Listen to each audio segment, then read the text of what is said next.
This is the 17th season of Bass Talk Live with your hosts, Mark Jeffries and Matt Pingrak.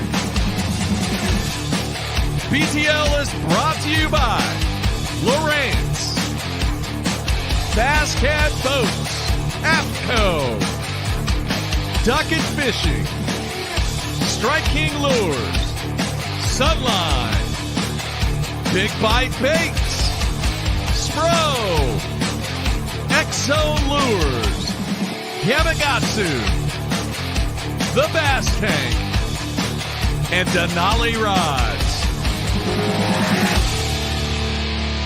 BTL coming at you. Good Sunday evening, everybody. Welcome once again to another edition of BTL Bass Talk Live, where this version is the post-game show. Matthew, how you doing, man? I'm good. My earpiece fell out, but we're good to go now. And we got two Canadians with a W in the Elite Series now. Yeah, pretty cool. For those people out there that were watching some of the action over the past 3-4 days, a pretty cool tactic that Mr. Gustafson was using to get the blue trophy. Yeah, and I think we're going to have him on the show here in about 5 minutes where he can talk about it. But kind of like a little Demiki hybrid deal, I guess, is what got the job done. And it was a rather convincing victory, Mark. I mean, was there any doubt? No, I don't think I really don't think any drama was going to take place on the final day. It was cool to see a couple guys try and rally, but the lead was just too much. It was nice to see what Steve Kennedy did and John Cox, but just too big of a lead to overcome. Yeah, absolutely. And he caught him early and he caught him often, and he gets it done. The interesting thing is I talked to one of the Elite Series guys who fished the event, and then someone else who was at the event, and a number of anglers found those fish, or I guess idled over, graphed over, saw those fish, and either A, didn't think they were bass, or B, didn't think they could catch them. And Gustafson was like, oh, yeah, I see him and I can catch him. So it was a very impressive victory. So, he's got a second in his career. If you remember, Jamie Hartman won on Cayuga in 2019 as the hometown favorite, was supposed to win. Remember, he had a massive bag there. He was cranking them, and he got Gussie by 10 ounces up there in Cayuga. So it has to be sweet 2 years later to lift the blue trophy, and along with Chris's win, take another Elite Series win back to Canada. Yeah. How'd your fantasy team do? Yes, average. Very, very average. If I'd gone with my sleeper picks, I'd have been an all-star. But, I mean, like I said, I like to say first world problems. I mean, if your fantasy team didn't do well, a lot of people out there with a lot of bigger problems. I'm just saying, I'm trying to put it in perspective. Oh, yeah. So a lot of people everyone made a nice comeback. It was an interesting leaderboard, Mark. If you look at it, a mix of I had a feeling, and I went and I talked a little bit about this before, that I thought the veterans would really kind of do well in this tournament. People who had seen those conditions, who understood what it looked like on it, who weren't going to get spun out. And, Gustafson's been around for a while, but I mean, you had Kennedy and Cox, Card, Christie, Hackney, John Cruz, David Fritz coming back after missing the first event. He had 11th, barely missed it. Keith Combs, Canterbury, Bernie Schultz with the 16th. So a lot of guys, in an Elite Series where there are a lot of new faces, a lot of guys who have been on tour for a couple years, but not the 5, 10, 15 years. I think you saw a lot of experience come into play this week on a real stingy river. Yeah. Let me ask you this, Matt. You may or may not be able to answer it, but how long has it been since one of the first two events of the season has been a grind? Because that's what it was this week. The Classic's been kind of a grind, but of the first two events, the only one that I could think of that would come to mind is what's that one in Tennessee? The one that Wheeler won, Demiki rigging. Cherokee was a grind. That would have been 3 or 4 years ago. Yeah. 4 years ago, probably. Yeah. That was a grind. And I mean, they caught him pretty decent there too, but that was the last one that came to mind. Yeah. I love asking. One a similar way on smallmouth.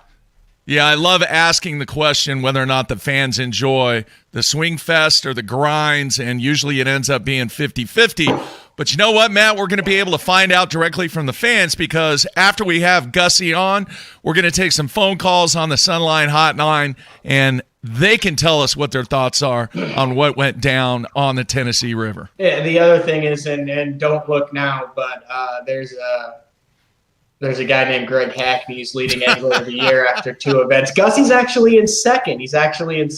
But 193 points for Greg Hackney. And I know this is way too early to start looking at this, but we always have the Northern swing. And what have we always said about the Northern anglers, Mark, when it comes to the Angler of the Year? If they can survive until they get up north, then you can see one of these true Northern guys. And if you're just taking a quick look at the Angler of the Year after 2 events before it, you've got Gustafson in second and Seth Fider sitting there in 5th. So that's kind of interesting. Yeah, that it is. All right, let's do this. Let's take a break, and we're going to come back with the man that's trying to make his way back to Canada with a blue trophy and a fat check. We're talking about Gussie, so everybody stay tuned. Does he have to try to take the cardboard check across the border? Does he have to explain that? I don't think so, man. It's pretty cool stuff. All right, everybody stay with us here on a Sunday night as the post-game show continues. We'll be right back.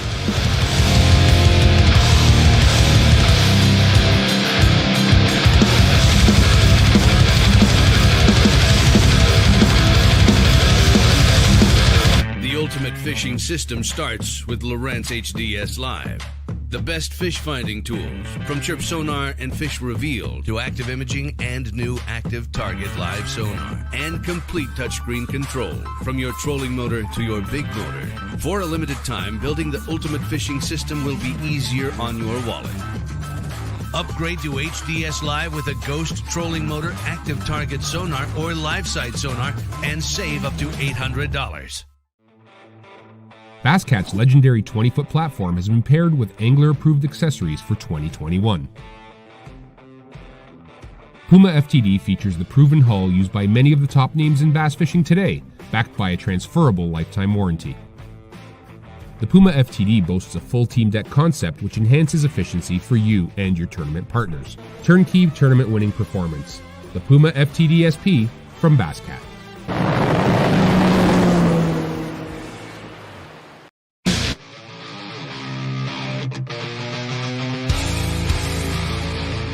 So this ball is going to fit all styles, all different layouts, all different bowling centers, all different house shots. This is right as your benchmark ball. That solid cover is going to provide enough traction, but the core is also going to make it push a little bit more as well, so it just covers everything. It's a ball I'm going to use a lot. I know you guys are going to use it. It's going to be very popular. The Hero Solid falls right in the middle for me. It's a ball that I can use after a little bit of carry down, a little bit as the lane breaks down.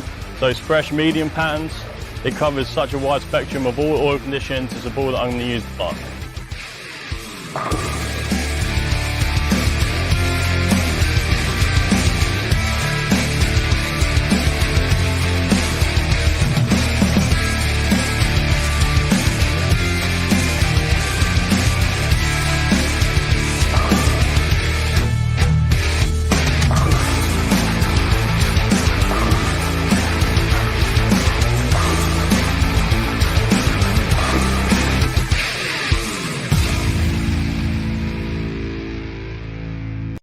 Let's face it, fishing electronics are no longer an afterthought. They've become a necessity.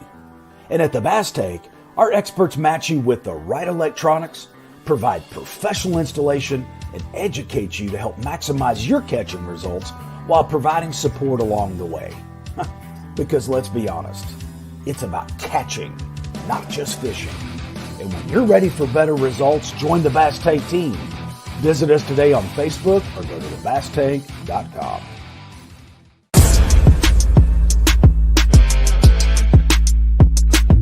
You've been waiting all week for this, and Sunline wants to make sure you're ready for it with bulk spools of all your favorite fishing lines. That's so fun.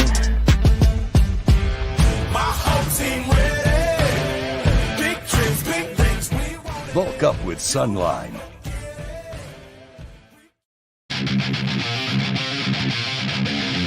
All right, we are back. This is the post-game show, Mark and Matt, on a Sunday night, and we are ready to go to our special guest. We're going to see how many hockey references we can fit into one fishing video. with you on the show. Up. Yeah, I'm sure you do. And I'm not live from the closet. It's where I'm actually upstairs in the rental house. Should I open the doors to the bedroom so there's less acoustic noise? What do you think? I don't know. You think that would help muffle it? Or am I sounding crisp? No, you're fine. Are your roommates going to be upset? Well, there's no one in there. They're all downstairs working on tackles. So. Okay. All right. Well, let's go to our special guest, the man with the blue trophy. Gussie, you there, man? Yeah, loud and clear. All right. How are you? How's it? He's got to turn his radio. I'm actually driving through Kentucky, headed for Canada, and it's pouring rain. So my apologies. If it's not the clearest, but that's got to be the first time I can hear you guys pretty good. The first time anyone has ever said the sentence, "I'm driving through Kentucky on my way to Canada." All right, man. First of all, congratulations. But a lot of the fans out there, and Matt and I included, they really want to know how this week progressed and how you got dialed into what you were doing. Well, it was pretty crazy. I'm sure everyone would agree. You have a lot of these really good tournaments, and when you're not expecting it. And I had a brutal practice. I think I caught three keeper largemouths the first day. Never caught a keeper the second day. And going into the third day, I knew I needed to try something different than doing what I was doing, which was pretty much bank beating, cranking, throwing spinnerbait, chatterbait, pitching a jig around, fishing some docks, fishing some bluffs. It just wasn't happening for me. And my group of guys that I sort of stay with, we were all kind of in the same boat. It was just tough. And so we were launching, there was a boat launch right beside where I ended up fishing, right in the canal between Tellico and Loudon. And the last day, it just looked really good. You idle through there. There's rock everywhere. There was a fair amount of current. And I made a pass through there, and I caught a drum. I marked a fish or two. I think I hooked a fish that I didn't, I hooked something that came off. And Clint Davis was on the other side of the canal drifting down, and he's a buddy of mine. And he called me and said, have you caught anything? And I said, no. And he said, I was throwing a little swim bait, and I had a couple, dragging it under the boat. I actually had a couple fish kind of come up and look at it and go back down. And I was like, okay, cool. And I kind of left, and then I went back a little while later, and I tied on my fluke and my jig, my jerk shad. And I dropped it down there, and I literally drifted about 20 feet, and I caught a 17-incher. And went a little farther, caught a 16-incher, and I'm setting the hook on these fish, and there's some buddies coming up with them, there's a few more there, and then I think I caught another 15-incher. So I found some fish, but I don't know if I'm actually going to be able to catch a keeper or not. That's how I went into the tournament. That's what I found. And the only reason I really looked there too, my 3 largemouths I caught the first day of practice were in a cove really close to that canal. So I was just that was going to be my zone where I'd hopefully could catch a fish or two and maybe get some sympathy points out of this at least. And I ended up pulling in there the first morning and started on this drift where I caught these fish and saw some others, and the rest is kind of history. That canal was loaded with smallmouths, and it wasn't real easy to catch, the 18 inchers, I mean, it took a while today, and it took a while on the second day. The first day and the third day, I caught them pretty quick. But, yeah, I landed on the gold mine. It was my lucky day. All right, Jeff, we kind of have a unique situation here. We were planning on you being part of the video feed, but because of the situation that you're dealing with, having to get back home in a hurry, we couldn't get the video feed. Well, you can't hear Matt, but the fans can hear Matt. So if Matt has a question, all right, I'm going to hear the question. The fans are going to hear the question, and then I'm going to re-ask the question so you can hear it. We got to get this fixed. No problem. It's impossible. This too long to not have this fixed. Dude, it's impossible. Believe me, I've worked on it. I'm talking to Matt. It's impossible. I'm not worried about it, okay? All good. Everything's good in my world right now, boys. He's not worried about too much, and I can understand why. All right, man, I want to know what was so special about the areas and the specific spots that you were targeting. So, I went over it a little bit today, but obviously it had all the ingredients. It had some current, which, the water was like 45, 46 degrees. It was cold. And back home, I would go as far as I could from current when the water's that cold. But, we're fishing on a river, so that was a little surprising. But there was a lot of bait in there. That was sort of evident during practice. I'd see schools of them on my 360, and then there was a lot of rock. And what was happening was these fish were just laying behind these rocks, I think, out of the current a little bit, waiting for stuff to float over them, and they were taking advantage of it. And I saw a lot of shad get spit up. I had several of the bass I caught had, shad tails sticking out of their throat. So they're in there eating, and it was just, it had all the ingredients. The funniest, the oddest thing, I never marked a single fish on my, down imaging or 2D. And my console unit is dialed in. It's the best, screen that I've ever had. The transducers are really good and all that's great. But these fish were laying on the bottom and what was odd, I guess, that's fine. They're hiding in these rocks. That's fine. The odd part was that, I couldn't catch them dragging like a Ned rig over them. And every single place I've ever fished, if smallmouths are on the bottom, a Ned rig's going to catch them. And I just, I had the fluke thing sort of in my head just because of the, the part of the country that I was in, and it's just the way that from midsummer through the fall at home on Lake of the Woods and Rainy Lake, that's the number one way to catch smallmouth. I've caught thousands of smallmouths on a jerk shad, on a jig head like that, dropping on them and video game fishing, and that's what I ended up doing. So I was lucky. I was really comfortable with what I was doing. The challenge was having to, kind of follow there was a lot of current in there, like a lot more than it looked like from the, just from the naked eye probably. And so it was a lot of chasing the bait around with the current to try and keep it under the boat. If I couldn't see my bait on the screen, the chances of getting a bite were really slim. I got, a few times they just come up and smoke it, but a lot of them, they would come up, I'd see them come up to the bait, and I'd have to give it a little shake or lift it a little bit and just, do something with the bait to kind of trigger them to bite. And then also, doing that, I could keep from getting snagged. I got snagged once yesterday, and that was the only time I got snagged the whole tournament. But, if you were, letting a lot of line out away from the boat, you'd just constantly be snagged. So I could, just cover that bait and keep it, as I'm drifting, just keep it above the rocks and then drop it down. And when I went, over one of those little holes, and that's where the fish were. Mark, I'm curious what percentage of the Elite Series field Gussie thinks drove right over those fish. All right, Matt wants to know, and I'm curious too. How many of the other guys in the Elite Series field do you think drove over those fish and had no clue of what was going on? Honestly, I think every angler in the field put in at that ramp right in front of where I fished at some point over the 3 practice days. I launched there 2 of the days, and the parking lot was full. Like everybody drove through there.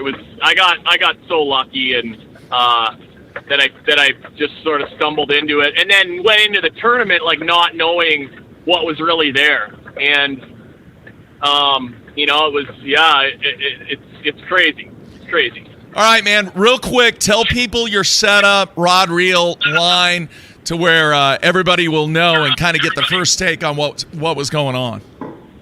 Yeah, so a G Loomis 7.3 NRX, an 872, and that's like a really versatile rod for smallmouth fishing. Number one smallmouth rod, great for tubes, Ned rigs, good wacky rig rod. Shimano Accents reel, and I'm lucky. They're G Loomis and Shimano are a really good sponsor, and I've got I get to use this high end like beautiful equipment, and 10-pound Power Pro, 8-pound fluoro leader, and then the bait was a 4-inch Z-Man jerk shad, and the jig I was using is one that a friend of mine at home makes.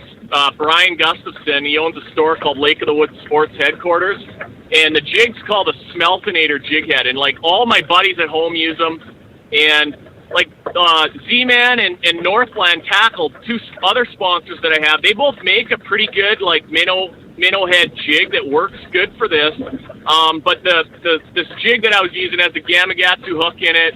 That's if I'm in a tournament situation, I want to use a Gammy hook, and that was the deal. I caught all 20 bass on that bait. Bad shad is the color that I was using predominantly, but after day one, I caught all 5 fish pretty quick on the same bait. Day 2, I mixed in some other colors, shiner and smelt, and that was it. Like that was nothing more than that on the gear. Pretty cool that that's the first tournament I've ever fished where I just used like one rod pretty much the whole time. After the first day after I caught my 5, I had 5 good fish, I spent like 6 hours largemouth fishing, and I caught one 2.5 pounder, and it was good because it just kind of confirmed my practice and that I'm crazy if I leave that canal the rest of the event. And I didn't have a backup plan, so that is what it is, but it made it, I had just as much of a shot at catching a keeper, and it was going to be a big keeper, drifting around even just aimlessly in that canal, than I did like going and doing anything else. And I mean, it was a 40-mile boat ride for me, so I saw a lot of the river, and like anything that looked good, any stretch of docks, the mouths of all the little coves and pockets, there was boats on everything. And so that made it easy and a little less stressful, the last couple of days, just knowing like there's 5 bass for me to catch today in that canal, and it worked out. Matt? Yeah, I don't know if you watch any of this stuff, but it was a pretty violent hook set for a spinning rod setup, and I'd be interested in the reason, like just the dynamics of that, because it obviously worked. Because I mean, the smallmouth were doing Savardi and spinnoramas next to the boat, but just walk us through the hook set. All right, Matt would like to know about the hook set. He called it violent. For these smallmouth, what can you tell us about why you were utilizing your hook set the way that you were? Well, the bites were kind of violent, so that's just my reaction, I guess. But I mean, I saw a lot of the bites, and it's something where when they bite it, they get it, and I missed some bites. I lost one fish the first day, and I had a little flurry. I caught a big one, hooked one, lost it halfway up, and then dropped down and caught another big one, and that was my 5th fish the first day. That was the only fish I lost. But every day I probably had 5 or 6 good bites that I didn't get, and I'm just calling those drive-bys. I think they come up sometimes and hit the bait pretty hard, but hit it with their mouth closed. Whether they're tasting it or trying to wound it or whatever. But yeah, if they bite it, it's just, there's no like dropping your rod. There's no waiting around. I mean, you just let them have it. And that's where, like, I'm using that Gamakatsu hook, and it's a 604. It's a pretty strong hook, and I'm not gonna jack it with that rod, the rod that I'm using. All right, man. Very, very cool. We're gonna let you get back to taking care of business, trying to get home, but just an outstanding effort. And where's the trophy at? Right there next to you, dude. Oh yeah, it's right next to me. The thing is way heavier than you would think. So I'm so proud of it, and it's beautiful, and I can't wait to bring it home and show all my buddies. Very cool. All right, man. We want to get you back on the show, maybe at a later date, to where we can talk about more than just your victory here, and really let the fans get to know what you have going on, and really give Matt an opportunity to ask questions. Yeah, no, I'd love that. I'm like I said, and Matt knows it, but I'm a big fan. I listen to every episode, and I actually I listen to podcasts during my practice days. I'm in the boat by myself, and that's when I like to listen to them for the most part. So, yeah, keep stacking them up, and I'm a big fan. I enjoy it. You guys do a great job. All right, man. Very, very cool. Matt, anything else that I can relay to him? No, good job. All right, he says great job. He'll be in touch. All right, man, be careful, right. And we'll have you on the show very soon, man. All right, sounds good, boys. All right, Take care. Take care. All right, there you have it. Gussie with the victory. God, he talked almost as much as Brian knew.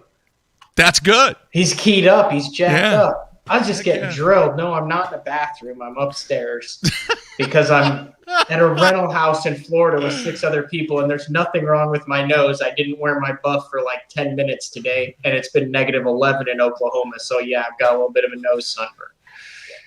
Oh, man. All right, so here's what we're going to do, folks. The Sunline Hotline number is up there. Remember, if you have a question for Matt, we'll get your question and then just hang up and listen to what Matt's response is. Dude, I'm telling you, I have really busted my tail to try and figure out this whole system. I've talked to people and just have not found a solution yet. I'll keep trying, though. All right, you ready to go to the phones? Absolutely. All right. Hey, you're on BTL. Who is this? Hey, it's Bo Stevens. Bo, how are you, man? What's on your mind? Well, I'm in Knoxville, Tennessee, and just watched all the coverage. Actually was a marshal for 2 days at that event, and was going to tell you a story or two about the event. Yeah, have at it. Okay, so first day, I was lucky enough I was with Scott Martin. Second day, I was with Taku Ito, which was fantastic. Both of them were. It was a great experience. I've fished this lake for 20 years, so I was dying to see how they fished it in these tough conditions. So it was unbelievable to see Gus with a different set of eyes kind of uncover that deal in the canal. The other thing I'd like to share with you guys is the funniest thing, and I know everybody will think this is funny. So the guy, Taku Ito, fantastic angler, and his English is pretty good, so we communicated pretty well. But, when you're a marshal, you do the bass track thing. So he catches a fish. I would kind of estimate the weight, plug that in, so they do the leaderboard. Mm-hmm. Mm-hmm. And so every bass, I would look at it and I would say, "Oh, that's a pretty good one, Taku. You think it's 2 1/4?" And he would say, "Sure."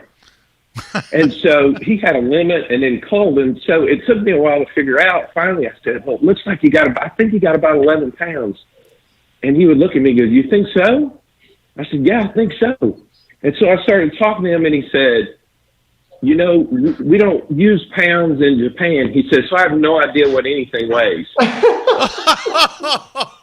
Oh, man. And I said, "You fish for a living and you're trying to get as much weight as possible." He said, "Yeah, I know. I tell my buddies, they always ask me what I have when I come in." He says, "I'll tell them, oh, I think I have 15 pounds. And he goes, then I'll weigh in and I might have 20, 22 pounds. He says, I just have no idea what they weigh." That is awesome. Wow. Yeah, but Scott Martin was great. That was a great experience. I mean, he's got GoPros all over. He's got photographers on the bank, and I don't know if you guys heard from the coverage. They had a big deal the first morning when they put in at the launch.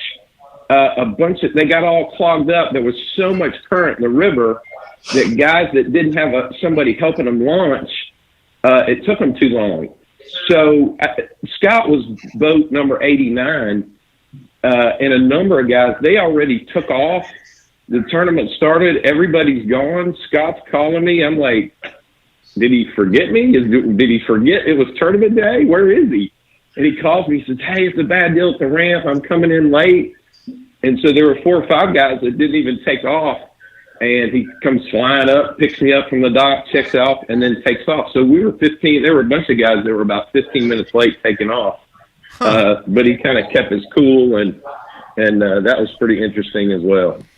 Were you surprised by what you saw, being familiar with the body of water that they were on? In other words, did you learn something you're definitely going to go out and try and being with those guys?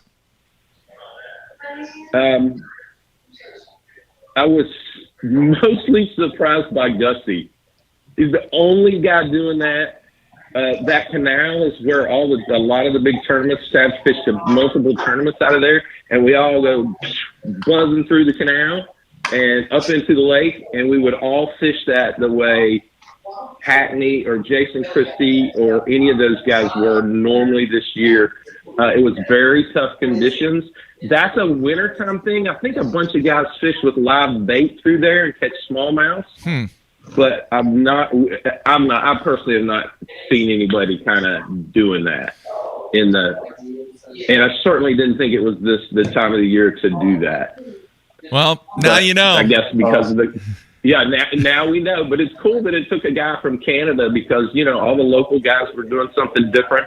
I think if that tournament would have been this week, those guys up in the river, and it was just starting to jump off with Steve Kennedy and Christie and some of those guys today that those bass were moving up. But credit to Gusty, he figured it out, and that was fantastic. All right, man. Thanks for the info and the call. That's a great call. No, thanks. All right, man. See thanks, ya. man. See ya. Yeah, that was good stuff. Mark, there. Dave just texted me and said my face looks like I got hit with an iron. Is it that bad? It's pretty red, man. It really is. You didn't use sunscreen, did you?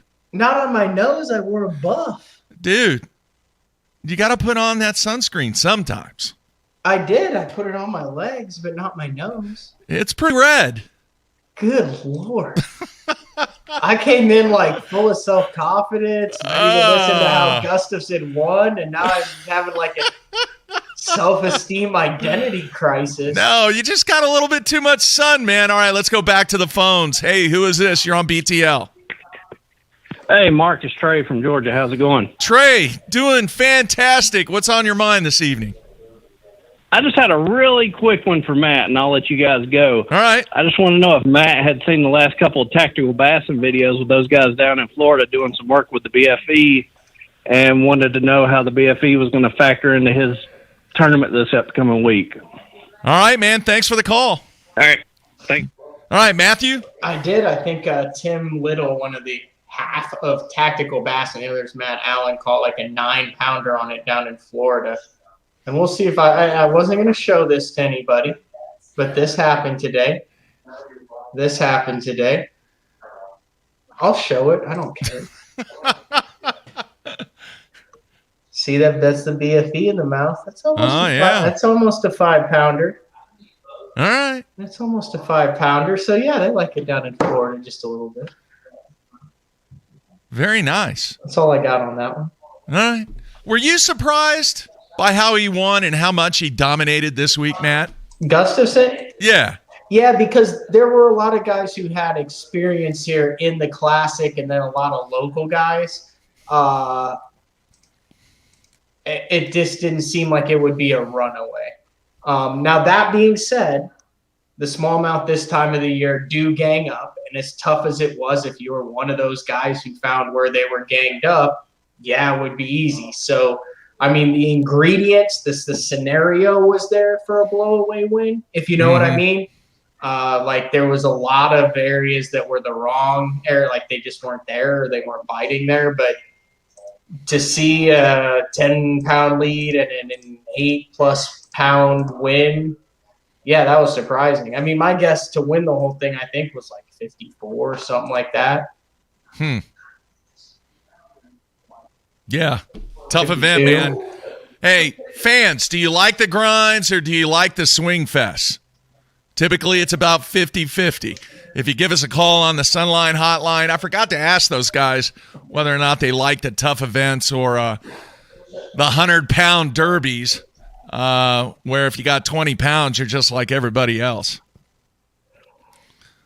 Oh, God, the comments are just brutal, and it's all directed towards my face. What is going on? I just come in for an Elite Series post-game show, and I'm just getting hammered. I mean, hammered. They just care about you, man. That's it. All right, 405-253-5543 is the Sunline Hotline number. Let's go back to the phones now. Hey, you're on BTL. Who is this? This is Chris. Chris, where are you calling from? Illinois. What's on your mind this evening? I was curious what Matt thought of his new Puma versus his last Bass Cat. All right, thanks for the call, and we'll listen to Matt. So I've got almost 6.5 hours on it now, and I hit 77.9 pretty easy. Ooh. And I still haven't had it like strung out. So it's fast and nimble. I am not used yet to it's like the front deck, I think, is like 6 or 7 inches shorter. So I have just eaten it twice because the links. So like I just step and there's nothing there. But yeah, I mean, I had a Puma before, and it's a totally different layout, totally different style of boat. But I mean, I like to go fast. Is that the 3-blade? You running the 3-blade? Yeah, I'm running a 20. Look at that. I even know the pitch on my prop now. Times have changed. A 24 That's impressive. Pitch Fury 3-blade. So. All right, let's go back to the phones. Hey, you're on BTL. Who is this? Hey, you're on BTL. Who is this? This is Paul Rice. Paul, where are you calling from? Mississippi. I'm the one that emailed you a couple weeks ago about the Central Pro-Am videos. Oh, yeah, Matt. Did I tell you about that? This is cool stuff. You have Central Pro-Am videos. There are – is it Kevin Bowling that's putting all that stuff out there? Is that right? Mike Webb that's doing it. Mike Webb is doing it. That's right. And a lot of the vintage stuff from the Central Pro-Am, when you finally get back to the studio – we will peruse through that video and actually show some of those highlights. Thank you so much for sending me that link. You betcha. You betcha. All right. Did you have a question or a comment about Matt? Yeah, well, I thought it was pretty interesting that, Gusty was using Humminbird electronics in his 360 instead of using a live scope. You don't see that happen very often where a guy's not running live scope these days. So just the way he was able to use his electronics without live scope was pretty interesting. Yeah, and he made a point of saying that too, that there was zero forward-facing sonar used during any time during this event. So great point, man. I got to ask, do you like a swing fest or a grind? Dude, I like a grind. Yeah. I mean, that's the way we are in Mississippi. Everything we have is a grind down here. Yeah, it's a good point, man. All right, appreciate the call and the link too. Thank you, man. All right, man. Take care. Yeah, I looked at some of those videos that Mike Webb is putting out there. It's great stuff. From the Central Pro-Am, are you in there, like mixing it up with Jeff Reynolds and Creed, McClellan, and Christie? I have not looked for that yet, but a very young-looking Brian Snowden, though. All right, let's go back to the phones. Hey, you're on BTL. Who is this? Yeah, this is Ron from Arkansas. Ron, thanks for calling, man. What's on your mind? Well, I just wanted to say, first of all, I love your guys' show. I listen to it every day. And what I was kind of impressed with is how, everybody gets hung up on fishing red right now, and yet it seems like these pros, they did a great job of rotating between, the chartreuse, the red, and the standard shad colors. I just thought that was impressive watching them, how they will go through a rotation versus just get hung on one color. Great point. Now, do you like a swing fest or a grind? I like a grind. Yeah.